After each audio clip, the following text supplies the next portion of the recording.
오늘 시간에는 하이델베르크 요리문답 그 52번째 시간으로 자기 영광의 몸의 형체와 같이 변하게 하시리라는 제목을 가지고 본문 말씀인 빌립보서 3장 20절로 21절 말씀을 통해서 하나님께서 저와 여러분에게 주시는 말씀 함께 나누도록 하겠습니다. 하이델베르크 요리문답 우리가 사도신경을 우리가 함께 묵상하고 있습니다. 그래서 성자 하나님이신 예수님의 파트가 굉장히 길지요. 그래서 십자가에 달려 죽으시고 무덤에 장사되시고 또 부활하시고 하나님 우편에 앉아 계시다가 저리로서 산자와 죽은 자를 심판하러 오시리라는 장면으로 우리가 나가게 되는 것입니다. 지난 시간에 살펴본 51문은 우리의 머리이신 그리스도의 그러한 영광이 우리에게 주는 유익은 무엇입니까? 이 영광은 어떤 영광이었습니까? 전능하신 하나님 우편에 앉아 있었던 영광에 대해서 말하고 있는 것입니다. 그것에 대한 해답은 첫째, 그리스도는 성령을 통하여 하늘로부터 그의 지체인 우리들에게 은사를 부어 주십니다. 그래서 성령님을 부어주심으로 말미암아 성령의 은사로 우리가 연합될 뿐 아니라 성령의 능력으로 하나님의 역사를 감당할 수 있다고 말씀하는 것입니다. 이 세대에 회복되어야 할 것은 진정한 성령의 능력이라고 말씀드렸습니다. 둘째, 그리스도는 그의 능력으로 모든 원수들로부터 우리를 안전하게 지키고 보호하십니다. 하나님 우편에 계신 예수 그리스도의 능력으로 말미암아 그의 지체인 성도들과 교회들이 안전하게 보호되고 있다고, 영적 전쟁에서 승리할 수 있다고 우리는 지난 시간에 살펴보았습니다. 이제 더 나아가서 52문으로 나아갑니다. 산자와 죽은 자를 심판하기 위한 그리스도의 재림은 당신에게 어떠한 위로를 줍니까? 이제 나아가서 저리로서 산자와 죽은 자를 심판하러 오시리라. 이 말씀을 우리가 묵상하게 될 때 이러한 결국은 그리스도의 재림 다시 오심에 대한 말씀인데 이것이 우리에게 어떠한 위로를 주는가에 관한 질문인 것입니다. 이에 대한 해답을 하이델베르크 요리문답은 이렇게 말하고 있습니다. 모든 박해와 고통 가운데에서도 고개를 들어서 내 대신 하나님의 정죄를 이미 당하심으로 나로부터 모든 저주를 제거해 주신 심판의 주를 확신 있게 기다립니다. 그리스도께서는 자신과 나의 모든 원수들을 영원한 형벌에 처하실 것입니다. 그리고 나를 비롯한 모든 선민들은 자신에게로 인도하여 하늘의 기쁨과 영광을 보게 하실 것입니다. 할렐루야. 자, 저리로서 산자와 죽은 자를 심판하러 오시리라. 예수님께 다시 오실 때는 심판주로 오시는 것입니다. 이 예수님께서 심판주로 오시는 것이 우리에게 어떠한 위로를 줍니까? 하는 것이 오늘의 질문이었고, 이것에 대한 해답은 첫 번째로 우리가 살펴볼 것은 모든 박해와 고통 가운데에서도 고개를 들어서 내 대신 하나님의 정죄를 이미 당하심으로 나로부터 모든 저주를 제거해 주신 심판의 주를 확신 있게 기다립니다 라고 말씀하고 있는 것입니다. 신자가 이 세상에서 예수님을 믿고 예수님께서 걸으신 그 십자가의 길을 걷는 이 길은 반드시 박해와 고통이 따라오는 길인 것입니다. 그 가운데 예수 그리스도께서 다시 오신다는, 심판주로서 오신다는 그 소망은 우리로 하여금 확신 있게 기다리며 기대하며 견뎌낼 수 있게 한다는 것입니다. 누가복음 21장 27절로 28절 말씀 보면 그때의 사람들이 어떤 때입니까? 바로 이 예수님께서 마지막 때를 말하면서 엄청난 고난과 고통, 핍박과 박해가 있는 그때를 말하고 있습니다. 그때의 사람들이 인자가 구름을 타고 능력과 큰 영광으로 오는 것을 보리라. 이런 일이 되기를 시작하거든 일어나 머리를 들라 너희 속량이 가까웠느니라 하시더라. 고통 가운데 핍박 가운데 있었던 그 성도들이, 신자들이 예수 그리스도께서 심판주로 오신다는 그 소망을 바라보며 머리를 들고 이제는 기대할 수 있고 확신할 수 있다는 것이 바로 예수 그리스도께서 산 자와 죽은 자를 심판하러 오시는 심판주로 오시는 그것에 대한 소망이라고 말씀하고 있는 것입니다. 자, 로마서 8장 22절로 25절 말씀 읽어보면 피조물이 다 이제까지 함께 단식하며 함께 고통을 겪고 있는 것을 우리가 아느니라. 그뿐 아니라 또한 우리 곧 성령의 처음 익은 열매를 받은 우리까지도 속으로 탄식하여 양자될 것 곧 우리 몸의 속량을 기다리느니라. 우리가 소망으로 구원을 얻었음에 보이는 소망이 소망이 아니니 보는 것을 누가 바라리요? 만일 우리가 보지 못하는 것을 바라면 참음으로 기다릴지라. 그래서 고통받고 있는 신자들이 만물이 다, 피조물이 다 탄식하며 고통을 받고 있는데 우리 몸의 속량을 기다리는 이 성도들이 보지 못하는 것을 바라보는 것입니다. 우리 주 예수 그리스도께서 산자와 죽은 자를 심판하시는 심판주로 다시 오시는 그것을 바라보며 참음으로 기다리고 있다고 말씀하여 주시는 것입니다. 우리가 디도서 2장 13절로 14절 말씀을 읽어보면 복스러운 소망과 우리의 크신 하나님 구주 예수 그리스도의 영광이 나타나심을 기다리게 하셨으니 그가 우리를 대신하여 자신을 주심은 모든 불법에서 우리를 속량하시고 우리를 깨끗하게 하사 선한 일을 열심히 하는 자기 백성이 되게 하려 하심이라. 그렇기 때문에 우리 예수 그리스도의 다시 오심을 우리가 기다리고 있는 것은 그분이 오셔서 우리를 이러한 심판과 압제의 상황에서 이 핍박의 상황에서 건져내 주실 뿐 아니라 이제는 우리를 변화시켜 주셔서 속량하여 주시고 선한 일을 열심히 하는 하나님의 백성이 되게 하여 주실 것이기 때문에 그것을 소망하고 있다고 말하고 있는 것입니다. 그런데 이 하이델베르크 요리문답을 봐도 그렇고 성경 말씀을 봐도 그렇고 성도들은 당연히 이 땅에서 핍박과 환난과 압제를 당해야 하는 것처럼 말하고 있는 것을 보게 됩니다. 정말 핍박을 당해야 하는 것일까요? 핍박은 당연한 것일까요? 또는 핍박이 있는 것이 정상일까요?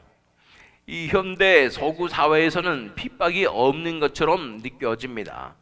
현대 그리스도인들은 그래서 많은 대다수의 그리스도인들은 핍박을 겪지 않는 것처럼 그렇게 생각이 되는 것입니다. 현대 사회에서는 선교지에서만 핍박이 있다고 생각하는 것이지요. 왜냐하면 직접적인 신앙생활을 하는데 위협이 가해지고 감옥에 잡혀가고 심지어는 죽음을 당할 수 있기 때문인 것입니다. 그것만이 초대교회에 있었던 성도들의 이만 핍박과 견주어 볼 수 있다고 생각하는 것이지요. 정말 선교지에만 핍박이 있습니까? 아닙니다. 진정한 신자들의 삶 가운데는 반드시 핍박이 있습니다. 서구 사회에서도 한국 사회에서도 미국에서도 진정한 십자가의 복음의 삶을 살아가는 사람들에게는 반드시 이 박해가 찾아오게 되는 것입니다.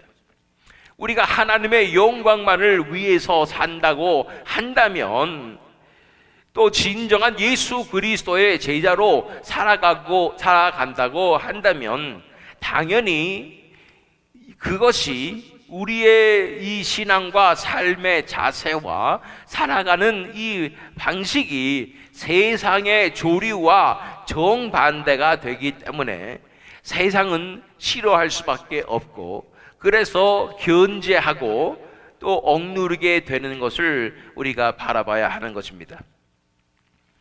서구 사회에 서구 교회에 임한 박해와 핍박은 죽음의 위협이 아니죠. 그러나 그보다 더 무서울 수 있는 사회적인 매장이며 또 따돌림의 위협이며 사회적인 시선, 차가운 시선과 냉대의 위협입니다. 이 현대 사회에서 이 압력이 엄청난 것을 우리가 기억해야 하는 것입니다. 그 압력은 그 어느 때에 받는 박해보다 더 심할 정도라는 것을 알아야 하는 것입니다. 예를 들어 드릴까요? 팬데믹 때 이 교회들은 세상의 압력에 굴복했습니다. 특별히 한국 교회가 그러했죠. 건강에 위협이 있으면 공중에 대중의 사회에 건강에 위협에 있으면 또 국민들이 집단적으로 건강 염려증의 히스테리에 휘몰려 있다면 예배도 포기하게 되는 것입니다. 그 정도의 압력이라는 것이에요. 크리스천들은 초대교회부터 어떠한 목에 칼에 들어와도 어떠한 압력과 위협이 들어와도 예배를 포기하지 않았습니다. 그러나 이러한 사회적인 압력이 들어오고 너희들이 잘못된 것이다, 너희들은 사회를 망가뜨리는 주범이다 라고 매스컴에서 때리고 나아갔을 때 마치 아무 일도 없었던 것처럼, 당연한 것처럼 교회는 예배를 포기하게 되는 것입니다. 이런 의미에서 지금 한국 교회는 엄청난 박해와 핍박 가운데 있다는 현실을 직시해야 합니다. 진정한 믿음을 지키기 위해서는 이렇게 이 사회로부터 엄청난 압력을 받게 되고 박해를 받게 될 수밖에 없다는 것입니다. 이것에 타협하고 피하고 하는 것은 진정한 교회와 진정한 신자들의 삶이 아닙니다. 이런 의미로 봤을 때 제가 말씀드렸듯이 일본 사회도 엄청난, 북한 못지않은 엄청난 박해가 있습니다. 진정한 믿음을 지키기 쉽지 않다는 것입니다. 물론 현대 교회에서 이런 사회의 압력에 이미 타협하고 굴복하여서 세상에서 봐도 별로 이상하지 않은 것 같은 그러한 모습으로 신앙생활을 하고 예배를 드리는 모습이 나타난다면 이것은 분명 하나님께서 원하시는 모습이 아닐 것입니다. 그러나 정말로 십자가의 길을 걸어가고 하나님의 영광만을 위해서 살아가는 사람들에게는 반드시 이런 엄청난 박해가 다가올 수밖에 없다는 것입니다. 그리고 세상의 시선과 손가락질을 당할 수밖에 없다는 것이에요. 이것은 서구 교회들이 다 겪고 있는 엄청난 기독교에 대한 박해라는 사실을 알아야 합니다. 우리 마음 가운데 사회의 어역탄 구성원이 되고 싶은 욕망, 또한 그래서 손가락질 받고 싶지 않은, 뭔가 그래도 영향력 있는 사람이 되고 싶은 마음, 또 세상에서도 별로 욕먹고 싶지 않은 이런 마음, 이런 것들이 내려놔지지 않는다면 진정한 참 신자의 삶으로 나아갈 수 없고 십자가의 길로 나아갈 수 없는 것입니다. 세상과 벗된 것은 하나님과 원수가 되는 것이라고 요한일서에서 분명히 말씀하고 있습니다. 세상과 벗된 것은 하나님과 원수가 되는 것입니다. 그 하나님의 원수의 길로, 그것은 배교의 길이죠. 이런 길로 지금 현대 교회들이 나아가고 있다는 것을 바라보고 그것에 우리가 만족하고 그것이 당연한 것처럼 그렇게 살고 있으면 안 된다는 것입니다. 진짜 신앙인의 삶을 살아보십시오. 하나님의 영광만을 위해서 한번 살아보십시오. 예수 그리스도께서 걸으신 그 십자가의 길을 한번 걸어보십시오. 얼마나 많은 이 압제와 핍박이 시작되는지 모릅니다. 그래서 우리는 이 세대에 담대히 진정한 신앙인의 정체성을 나타내며 일어서야 할 줄로 믿습니다. 좋은 게 아닙니다. 우리가 이렇게 담대히 이 세상의 조류와 맞서고 또한 심지어는 현대 교회의 조류와 맞서야 하는 이유는 우리 자신을 우리 자신이 믿음을 지키기 위해서도 아니요 구원받기 위해서도 아닙니다. 이것은 하나님의 영광을 지켜드리기 위해서입니다. 하나님의 명성을 지켜드리기 위해서 우리는 이렇게 싸워야 하는 것입니다. 이렇게 우리가 진정한 십자가의 삶으로 살아가게 된다면 사회는, 세상은 우리를 싫어할 것이고 이런 교회는 사람들이 모이지 않을 것입니다. 경제적으로도 어려워지고 무시를 당하고, 그러나 이런 길이 진정한 신앙인들이, 교회들이 겪어야 할 박해임을 믿습니다. 만약 우리 교회가 이런 박해를 겪고 있다면 이 예수 그리스도의 산자와 죽은 자를 심판하시는 그 심판주로 오시는 이 사건이, 이런 소망이 우리에게 가장 큰 기대가 되고 소망이 되는 줄로 믿습니다. 자, 산자와 죽은 자를 심판하기 위한 그리스도의 재림은 당신에게 어떠한 위로를 줍니까? 모든 박해와 고통 가운데에서도 고개를 들어서 내 대신 하나님의 정죄를 이미 당하심으로 나로부터 모든 저주를 제거해 주신 심판의 주를 확신 있게 기다립니다. 아멘. 그리고 그리스도께서는 자신과 나의 모든 원수들을 영원한 형벌에 처하실 것입니다. 그리고 나를 비롯한 모든 선민들은 자신에게로 인도하여 하늘의 기쁨과 영광을 맛보게 하실 것입니다. 그래서 예수님께서 이 모든 원수들을 다 벌하실 것이라고 말씀하시는 것입니다. 예수 그리스도의 공정하신 재판관으로서의 심판은 정의의 심판인 것입니다.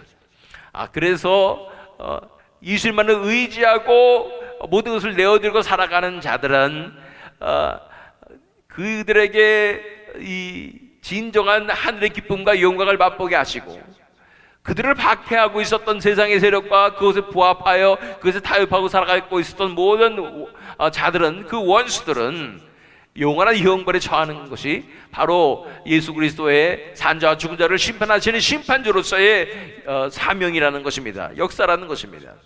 자, 마태복음 25장 45절로 46절 말씀을 읽겠습니다. 이에 임금이 대답하여 이르시되, 이 양과 염소의 비유죠. 내가 진실로 너에게 이르노니 이 지극히 작은 자 하나에게 하지 아니한 것이 곧 내게 하지 아니한 것이니라 하시니 그들은 영벌에 의인들은 영생에 들어가리라 하시니라. 백보자 심판에서 예수 그리스도께서 심판하실 때에 단 둘 중에 하나입니다. 영벌 아니면 영생입니다. 그래서 하나님께 영광을 드리지 못했던 모든 자들, 세상과 부합하고 세상과 연합해서 세상과 친구되었던 모든 자들은 영벌에 처하게 된다고 말씀하는 것입니다. 그러나 끝까지 믿음을 지키는 자들은, 하나님의 영광만을 위해서 살아가는 사람들은, 하나님의 명성을 보호하며 그분만을 위해서 살아갔던 모든 사람들은, 내 삶이 어떤 삶이 펼쳐지든지 얼마나 큰 박해와 고난 가운데 있든지 간에 그렇게 끝까지 하나님의 영광만을 위해서 살아가는 자들은 영생에 들어간다고 말씀하는 것입니다. 데살로니가 후서 1장 7절로 9절 말씀, 환난을 받는 너희에게는 우리와 함께 안식으로 갚으시는 것이 하나님의 공이시니 주 예수께서 자기의 능력의 전사들과 함께 하늘로부터 불꽃 가운데에 나타나실 때에 하나님을 모르는 자들과 우리 주 예수의 복음을 복종하지 않는 자들에게 형벌을 내리시리니 이런 자들은 주의 얼굴과 그의 힘의 영광을 떠나 영원한 멸망의 형벌을 받으리로다. 환난을 받는, 왜 환난을 받아? 예수 그리스도 이름을 위해서, 하나님의 영광을 위해서 환난을 받는 것입니다. 박해를 받는 것입니다. 현대에도 박해가 있다고 분명히 말씀드렸습니다. 그런 사람들은 안식으로 갚으십니다.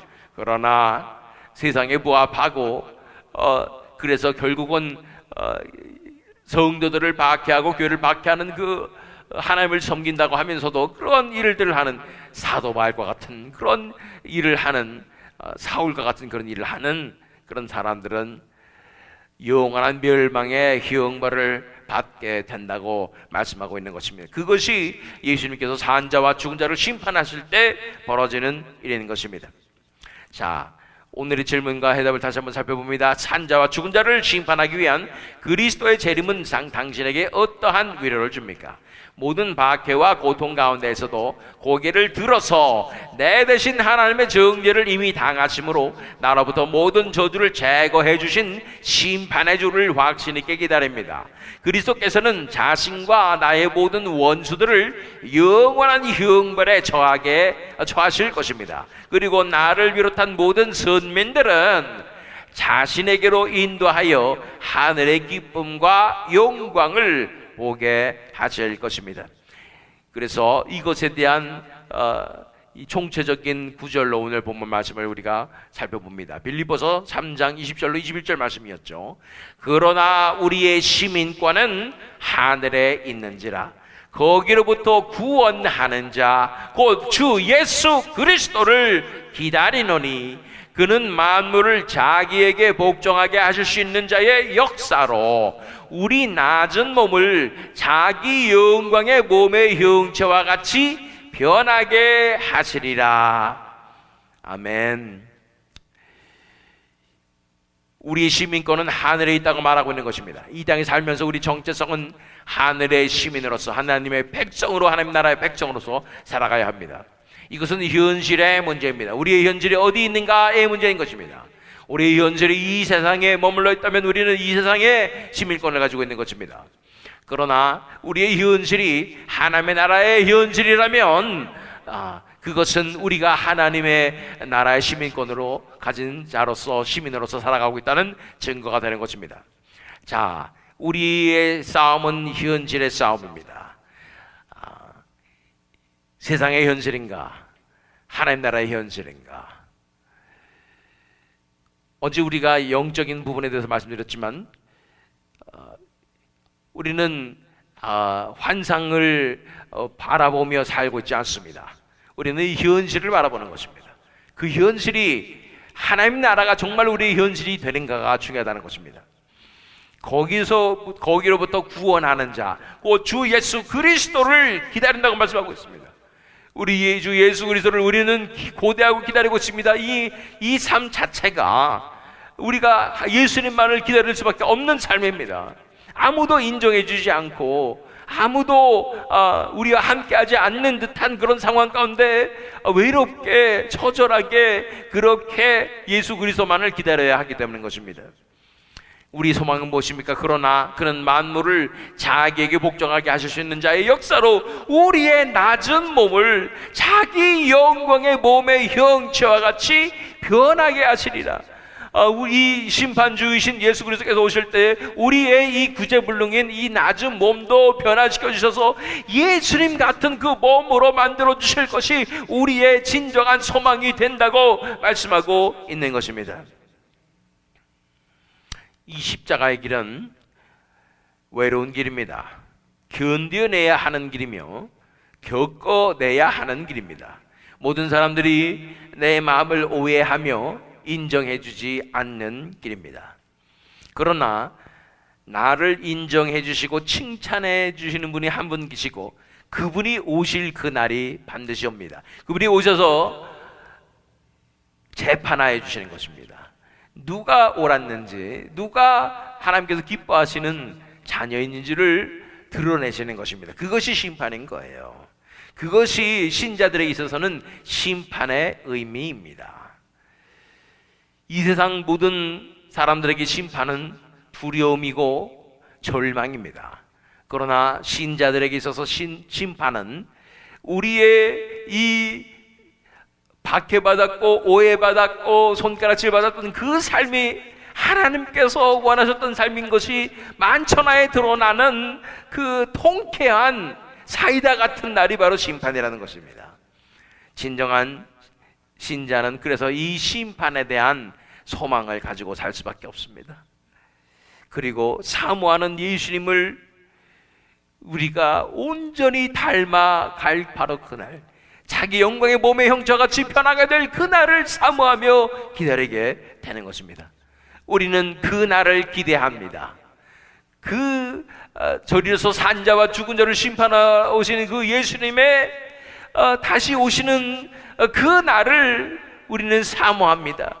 그날에 우리는 우리가 하나님의 백성이라는 것이 증명되고 온 땅 전천하에 드러날 뿐 아니라 그날에 우리는 그분의 영광의 몸의 형체와 같이 변화되어서 우리도 그분과 닮아가게 될 것입니다. 기다립시다. 우리는 이 주 예수 그리스도를 기다리노니 기다림으로 승리하며 오늘 하루도 살아감으로 하나님 앞에 끝까지 나아가시는 저와 여러분 되시기를, 그래서 이 세대 가운데 진정한 신앙을 지키시는 이 새믿음 장로교 되기를 예수 그리스도 이름으로 축원합니다.